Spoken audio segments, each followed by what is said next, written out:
It's a case that has haunted our area for 30 years. 6 Kansas City firemen killed in a violent explosion almost 30 years ago. Today, a new lawsuit was filed to uncover information that has been kept hidden from the public, defendants, and even the firefighters' victims' families. Here's KCTV5's investigative reporter, Angie Racono.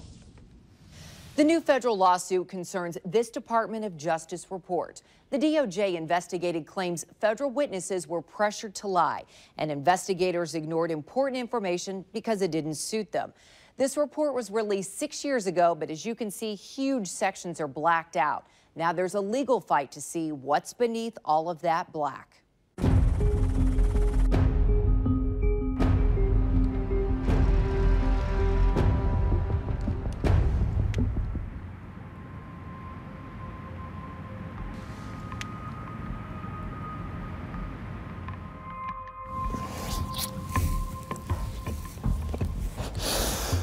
James Kilvinton's father is one of 6 firefighters killed in that 1988 explosion. He loved what he was doing. He loved being a firefighter. He died what he loved doing. All 6 of them did. The firefighters were battling a construction fire which exploded. The blast was so powerful it knocked people out of bed and moved homes off foundations. It broke a city's heart. We are here to pay tribute to 6 very brave men. The case remained unsolved for years and was finally featured on Unsolved Mysteries. There is currently a $50,000 reward being offered in this case. 5 defendants from a nearby neighborhood were eventually arrested, tried, and convicted. They were all sentenced to life, but they all maintained their innocence. I'm innocent. Huh? I'm innocent. You're innocent?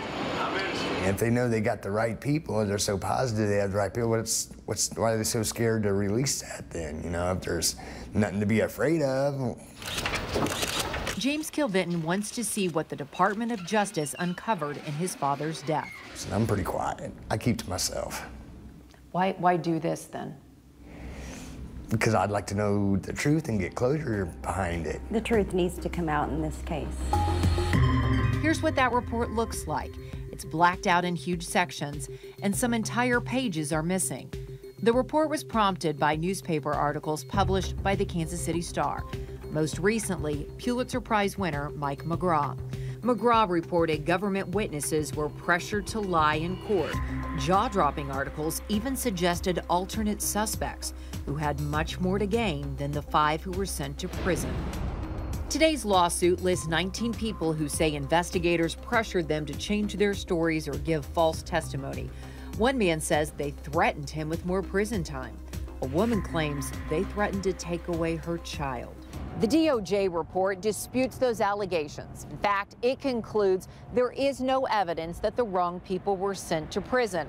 But it also says there may be 2 other people involved in that arson, and those names have never been made public. In fact, they are completely blacked out, which is why you have convicted defendants and firefighter families both wanting to see that report. Our pathway to the truth is in that report. And for the government to stand in the way of the truth is really a violation of their ethical duties. Attorney Cindy Short now represents the defendants who remain in jail. She believes there are clues in that report. The new lawsuit challenges why information is being kept secret. It asks the court to compel the Department of Justice to release this report without redaction and any other affidavits and information collected during that investigation. It's just so dramatically important for all of us to know what the truth is. Short believes those convicted are actually innocent. Here's why. All 5 defendants have maintained their innocence for years. They were all offered good plea deals. No one took the deal. The 3 who were given lie detector tests passed, and every original defense lawyer who sat in that courtroom can't get over the case. They believe the wrong people were convicted. You know, I feel guilty every day that they're not here with me. You know, they deserve a second chance too because they didn't commit the crime either. Brian Shepard was recently released from prison on a legal technicality. He was a juvenile at the time of the explosion. In March, a judge decided Shepard should have been sentenced under different guidelines.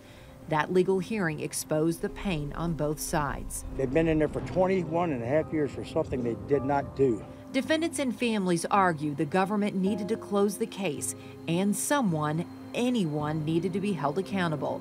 So they grabbed the rats of the neighborhood, known troublemakers who would look terrible in court. On the other side, those firefighter families told the judge, this case just never goes away. Let these men rest in peace. All of us suffer every day for all of these years. This lawsuit will do the same as that hearing, inspire hope and inflict pain. Skip Shepard died in prison. Brian Shepard is free. So the lawsuit affects the fate of 3 people: Richard Brown, Darlene Edwards, and Shepard's uncle, Frank Shepard. Shepard has public support from the family of James Kilvinton.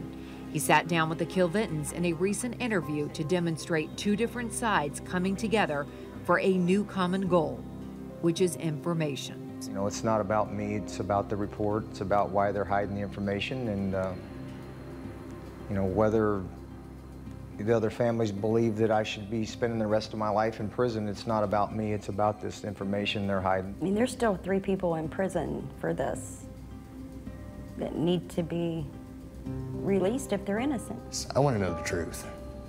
I want to know who really started the fire. I don't know. I just want to get to the bottom of it.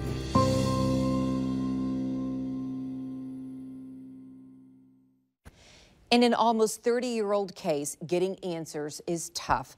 Some witnesses have died, left the area, or will no longer talk about it. This is our investigative unit down in Texas, trying to talk to a former security guard whose truck burned. Debbie Riggs wouldn't talk to us. That's okay. We're still digging and speaking with the original detectives, former reporters like Mike McGraw, and the families of firefighters who are very torn by this latest legal battle for information. Angie Racono, KCTV5 News.